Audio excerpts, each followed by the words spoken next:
लोग अब बात कर रहे थे कि दुनिया में ये लड़ाइयां चल रही हैं, कौन किसके साथ, क्या ऐसे खेमे बनते जा रहे हैं जैसे वर्ल्ड वॉर के दौरान थे या कोल्ड वॉर के दौरान थे। तो देखते हैं कि किस देश के साथ कौन कौन से और मुल्क जो हैं वो सहायता में हैं या उसके एलाई हैं। एक आपकी स्क्रीन पर आप नजर डालिएगा तो ये भारत के साथ कौन कौन से देश खड़े हुए हैं। मैं इसमें से पहले नाम पर सर बाद में बात करूंगा। ठीक, दूसरा इजराइल, कोई शक नहीं। रूस, कोई शक नहीं। फ्रांस, बिल्कुल कोई शक नहीं। अफगानिस्तान कोई मदद नहीं पहुंचा सकता सीधी सीधी भारत को ऐसी, लेकिन हां भारत का मित्र देश है। जापान ने तो अभी ही बहुत बुरी तरह पहलगाम के हमले को कंडेम किया। उसने कहा हम भारत के साथ हैं। जापान पूरी तरीके से अलाइड है भारत के साथ। ऑस्ट्रेलिया क्वाड का मेंबर है भारत के साथ। यूएई और सऊदी अरब, इन देशों के जो हिस्टोरिकल रिश्ते हैं पाकिस्तान के साथ, उसके बावजूद जब कोई बड़ा स्टैंड लेने की बात आती है ये देश हमारे साथ रहते हैं। और एक नॉर्वे की बात भी हो रही है। रही बात अमेरिका की, सर अमेरिका के डबल स्टैंडर्ड्स की बात खूब होती है। क्या आप अमेरिका को पक्का एलाई मानते हैं या मतलब जब असल लड़ाई की बात आती है तब तो ये इनकी हरकतें कुछ और होती हैं? और सौरभ देखिए, इंटरनेशनल रिलेशंस में there are no permanent friends, there are no permanent enemies, there are only permanent interest. और आपने क्योंकि अमेरिका का बात उठाया है, ऑप सिंदूर से पहले अमेरिका का जो प्रेसिडेंट है ट्रंप का, उसका खुद बेटा डोनाल्ड ट्रंप जूनियर गया था और वहाँ पर उसने ये शहबाज शरीफ से मिला, आसिम मुनीर से मिला और 2 दिन के अंदर ही क्रिप्टो करेंसी साउथ एशिया का वहाँ कैपिटल बना दिया। और साथ में उससे पहले उसका जो गोल्फ पार्टनर है उसका भी बेटा गया था वहाँ पर, विटकॉफ है जो उसका गोल्फ पार्टनर प्रेसिडेंट ट्रंप का, और वो भी वहाँ पर गया था। साफ जाहिर है कि अमेरिका का जो एक रवैया है वो आज की तारीख में बहुत कंफ्यूज्ड है प्रेसिडेंट ट्रंप के अंदर में। रशिया यूक्रेन में देख लिए, प्रेसिडेंट बुश को देखिए, उनका पूरा सपोर्ट यूक्रेन को था। प्रेसिडेंट ट्रंप ने बोला था मैं ये लड़ाई 1 दिन में रुका दूंगा, वो नहीं रुका पाए, कुछ नहीं हुआ। और अब वो बोलते हैं कि मैं प्रेसिडेंट पुतिन को भी शायद धमकी दूंगा और मैं प्रेशर मारूंगा और इकोनॉमिक सैंक्शंस और ये वगैरह। तो देखिए, किसी के मैं बोलूंगा कब कौन पलट जाए ये कुछ पता नहीं चलता। हम रिलाई नहीं कर सकते किसी बिल्कुल किसी पर रिलाई नहीं कर सकते। लेकिन हाँ, हमारे कुछ ट्रेडिशनल फ्रेंड्स हैं। अफगानिस्तान, आपने सही बोला, कुछ नहीं कर सकता, लेकिन उसके साथ हमारे हिस्टोरिकल टाइज हैं, हिस्टोरिकल कल्चरल टाइज हैं। और जापान है, और ये खासकर जितनी साउथ ईस्ट एशियन कंट्रीज हैं और शामिल ऑस्ट्रेलिया जो क्वाड हमारे पार्टनर्स हैं, अमेरिका को छोड़ के, यूके को भी, सॉरी ये क्वाड को, अमेरिका को छोड़ के, तो कई लोग हैं जो हमारे साथ हमेशा खड़े रहेंगे। आज रूस को भी देखिए, आज रूस हमें बोल सकता है कि शायद भारत हमारे साथ नहीं है, क्योंकि हमने प्राइम मिनिस्टर ने बोला था लड़ाई, ये क्या नाम है, डायलॉग और डिप्लोमेसी सोल्यूशन है, war is not the, this is not the era of war. वो हो सकता है प्रेसिडेंट पुतिन को अच्छा नहीं लगा होगा जब ये हमारे प्राइम मिनिस्टर ने बोला था।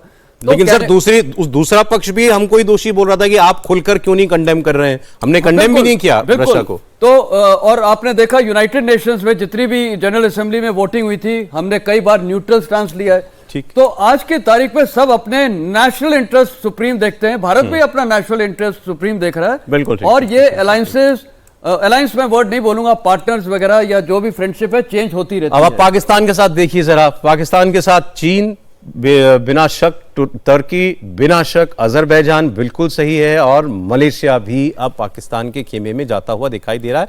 तो आप ये सारे में कॉमन, चीन को छोड़ दें, बाकी तीनों देश इस्लामिक कंट्रीज हैं और इस लिहाज से ये पाकिस्तान के साथ रहते हैं। चीन, क्योंकि चीन भारत को अपना एडवर्सरी मानता है, प्रतिद्वंदी मानता है हर क्षेत्र में, इसलिए वो पाकिस्तान का साथ देता है।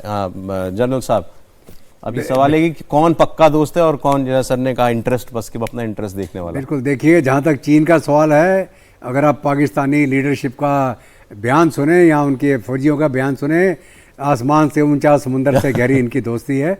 और ख़ास करके क्या है कि चीन आस्ते आस्ते पाकिस्तान को अपना एक वैसल बना देगा। वैसल का मतलब कि वो बिल्कुल कब्जा कर जाएगा कॉलोनी जैसा बना पाकिस्तान के ऊपर, क्योंकि इतना इनको लोन दे चुका कि पाकिस्तान कभी उसको वापस नहीं चुका पाएगा। और चीन जो है वो वसूली करेगा। वो चीन कभी भी अपना दिया हुआ पैसा छोड़ के नहीं जाता है।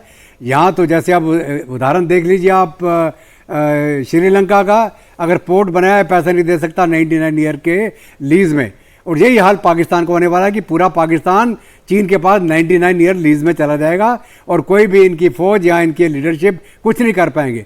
आज के दिन में पाकिस्तान की आवाम बोल रही है ये कि आप तो बिक गए चीन के हाथों, चीन आपका दोस्त नहीं है, आप लुट गए बिल्कुल। और वो उनको कहते हैं हमें शर्म आती है हमारी लीडरशिप और हमारी फौज के ऊपर कि जो बिकते ही चले जा रहे हैं इनके ऊपर। तो ये तो खैर चीन और इसका पाकिस्तान का हाल है। अभी जहाँ तक तुर्की का सवाल है, तुर्की तो वो बनना चाहता है खलीफा पूरे इस्लामिक वर्ल्ड का, और अजरबैजान तो है ही उसके तुर्की के साथ और इनके साथ में मिला हुआ because of the Islamic angle. और ये कुछ न्यूट्रल देशों की लिस्ट भी है सर।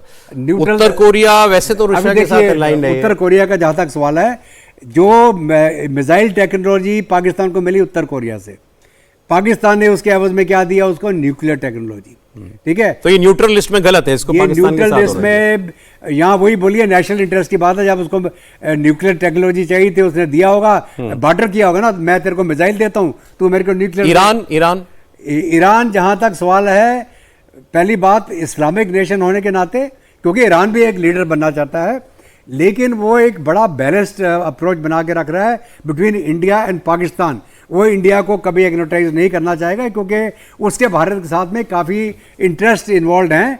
तो वो थोड़ा सा ना न्यूट्रल रहेगा, ना इधर जाएगा ना उधर जाएगा, फेंस सिटिंग करेगा। वो एक बड़ा हिस्सा रह जाता है यूरोप का, क्योंकि यहाँ पर ब्रिटेन लिखा हुआ है जी। यूरोप भारत के साथ कैसे रिश्ते रखता है? मैं ईरान पे एक चीज बोल सकता हूँ if you permit. Iran basically Chabahar port का जो टर्मिनल हमने 10 साल के लिए उसका डेवलप किया है, तो भारत और ईरान के काफ़ी अच्छे रिश्ते हैं। लेकिन पहले हमारा ऑयल का भी इंपोर्ट ईरान से बहुत होता था, लेकिन क्योंकि इन पे सैंक्शंस लगे उस वजह से हमने इंपोर्ट करना बंद कर दिया।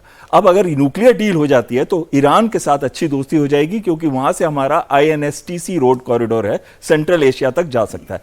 और दूसरा कम आते हैं हम यूरोप के अंदर। यूरोप को मैं एक चीज़ आपको बहुत क्लियरली बताऊं, यूरोप किसी के भी सगे नहीं है। जो वे पश्चिमी देश हैं ये सबसे पहले अपना इंटरेस्ट देखते हैं। और दूसरी चीज आती है कॉम्प्लेक्स रिलेशनशिप। जब अमेरिका को देखो वो हमारे साथ है क्वाड के अंदर, लेकिन जब बात आती है पाकिस्तान की तो वो पाकिस्तान को सपोर्ट करता है, क्योंकि उसको एक पाकिस्तान देश चाहिए अफगानिस्तान, ईरान, इराक इस कॉरिडोर के अंदर, ताकि कल कुछ भी होता है तो पाकिस्तान के बेसिस जैसे वो पहले इस्तेमाल करता था तो कहीं ना कहीं उसका फायदा देता है पाकिस्तान को। वो हाँ जी, हथियार देता है पाकिस्तान, हथियार भी देता है और बेस खरीद लेता है वर्चुअली, उसके पैसे देते हैं जब ये एम्प्लॉय करते हैं। अब यूरोप में जब हम आते हैं तो यूके जो रहा है, क्योंकि उन्होंने कॉलोनियल रूल रखा है हमारे ऊपर इतने साल से, उनको अभी भी लगता है कि जो भारत है उसको सब्जुगेट किया जा सकता है। और साथ में जो दूसरे देश हैं उसमें सबसे अच्छी दोस्ती हमारी फ्रांस के साथ है। फ्रांस के साथ है। देखिए तो आप जैसे आपने कहा, जैसे फ्रांस के साथ भी बहुत अच्छा दोस्त है हमारा, और अभी मैक्रोन ने भी, वो भी इसी शांग्रीला डायलॉग में सिंगापुर गए हुए थे, उन्होंने तो कहा कि मैं भारत के साथ अपनी पार्टनरशिप बहुत आगे ले जाना चाहता हूं। भारत स्पेशली उन्होंने एक ही देश का नाम लिया, वो इंडिया है। लेकिन उनके साथ भी हम सुनते हैं कि वो राफेल जहाज का शायद कोई सोर्स कोड, बिल्कुल सोर्स कोड का एक मतलब होता है कि जो मिशन कंप्यूटर होते हैं और जो रेडार होता है उसमें जो सॉफ्टवेयर कोड इस्तेमाल किया जाता है, उसका कोड अगर नहीं देंगे तो हम कोई नया वेपन सिस्टम उसमें नहीं लगा सकते। जैसे कि हमारी अस्त्रा मिसाइल हो गई, ब्रह्मस हो गई, और हर टाइम हमको उनके पास जाना पड़ेगा, तो उनको फायदा होगा, वही कॉन्फ़िगर कर वही करेंगे, और वो टाइम भी जाएगा और पैसा भी लेंगे। तो आपकी डील में ये नहीं था कि आप वो सोर्स कोड दें आपको? एक्चुअली हमने जब जहाज लिए थे, जैसे मिराज 2000 लिया, हमने ये गलती मिराज 2000 के टाइम में भी की थी, और फिर ये गलती की रफाल के टाइम में 26 लेके। लेकिन अब जब हम 36 ले रहे हैं तो हम वहां पे इनको बता रहे हैं। मैं ये आपको बता रहा था कि फ्रांस बहुत पक्का दोस्त है, लेकिन फिर भी फिर हमारी कुछ बहुत जरूरतें होती हैं, रक्षा की जरूरतें होती हैं, वो उसमें कुछ आनाकानी कर रहा है।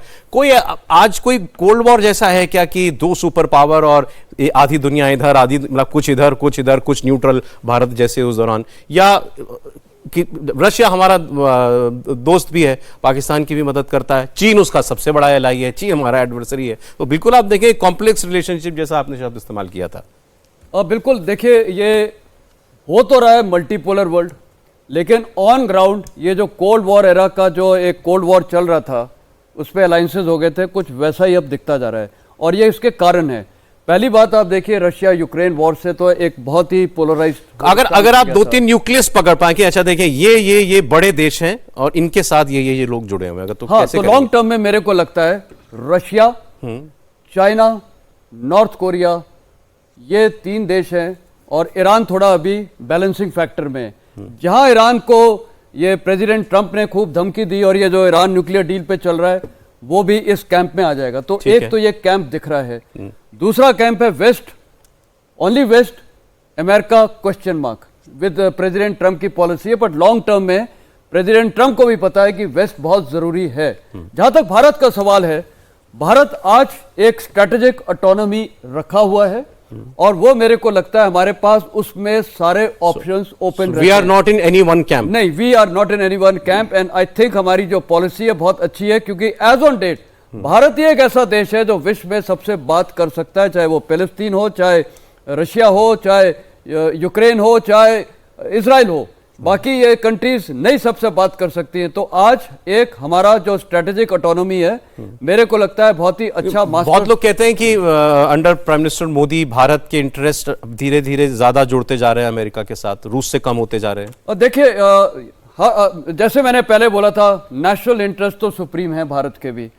आज भारत ने वो जो स्ट्रेटेजिक ऑटोनॉमी रखे हैं, हम पार्टनर्स हो रहे हैं अमेरिका के साथ और हम लॉन्ग टर्म पार्टनर्स या स्ट्रेटेजिक अलाई थे रशिया के साथ भी। आज भी हमारी वेपन सिस्टम्स रशिया से भी आ रहे हैं और आप देखिए अभी S-400 की हम और डिमांड कर रहे हैं बैटरी सिस्टम, और इसमें हमारा फायदा है। मेरे ख्याल हमने रशिया से ऑयल भी लिया है, अमेरिका से हम टेक्नोलॉजी ले रहे हैं। अभी जैसे GEF-414 इंजन, उसकी अभी पूरी बात हो रही है, फाइनली ट्रांसफर टेक्नोलॉजी एटलीस्ट 80% तो हो जाएगी। तो मेरे ख्याल आज जो भारत कर रहा है, जैसे पाकिस्तान तो एक कैंप में है, हम किसी अभी कैंप में नहीं है, लेकिन जिस प्रकार सॉरी आप कंप्लीट कर लें। जिस प्रकार वर्ल्ड चल रही है, हो सकता है भविष्य में लॉन्ग टर्म में भारत को भी एक आध कैंप में शायद जाना पड़े। अच्छा, एक बड़ा इंटरेस्टिंग, कई लोग भी पूछते भी हैं ये सवाल, एयरफोर्स से जुड़ा हुआ सर, भारत कभी अमेरिका के जहाज क्यों नहीं खरीदता? मतलब अमेरिका के फाइटर जेट दुनिया का सबसे बड़ा सुपर पावर है, क्यों नहीं हम कभी अमेरिका के जहाज क्यों नहीं, वो ऑफर कर रहा है आपको F-35 ले लो मेरे से, भारत क्यों नहीं लेना अमेरिका का जहाज? देखिए, बहुत सारे इसके रीजन है। सबसे पहला रीजन अगर आपको याद हो, तुर्की का, जब तुर्की ने S-400 लिया तो F-35 की डील जो हो चुकी थी, एग्रीमेंट हो चुका था जिसका, उन्होंने F-35 जहाज देने से मना कर दिया। उसी तरीके से पाकिस्तान को देखो, कई साल तक लटका के रखा F-16 के लिए, जबकि पाकिस्तान उनका बैकयार्ड था, वहां से वो ऑपरेट करते थे।